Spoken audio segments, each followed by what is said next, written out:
তো গাইস, চলুন আমরা দুই বোনের কথোপকথন দেখে আসি, কি বলতে চাই ওরা। চলুন শুনে আসি। ওকে, এক বোনে আসতেছে। হ্যাঁ, বুঝারা বলাইতেছে, শুনি যা। হুম, ঠান্ডা লাগেন তো হচ্ছে হ্যাঁ, ওরে বুঝা কইস না আরে আজকে দিন তাই জ্বর তুই তো ঠান্ডা মান্ডা নাই নি, হ্যাঁ? তোর কি ঠান্ডা মান্ডা নাইনি তো ঠান্ডা লাগবে বাবা, বালা বিরা খায়। আচ্ছা তো কি কইয়া থাইনি দুই দিনের পরে বাতরে কয় অন্য বকিস না এটা আমরা দেখি তো। সেইটা আমরা দেই না কদিন আগে আসরে লিয়ান 800 কেজি ফল ফ্রুট খাইলে তুই আল্লাহ কি ঠান্ডা কো করা বুঝে গোস্ত না, মাছ জুইটা ছাড়া তো হলো। আর খানা তুই তোর না তেল। বেগিন তেল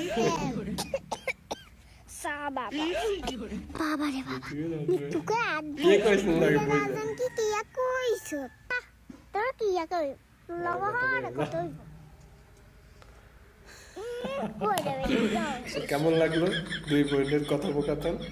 অবশ্যই কমেন্টে জানাবেন।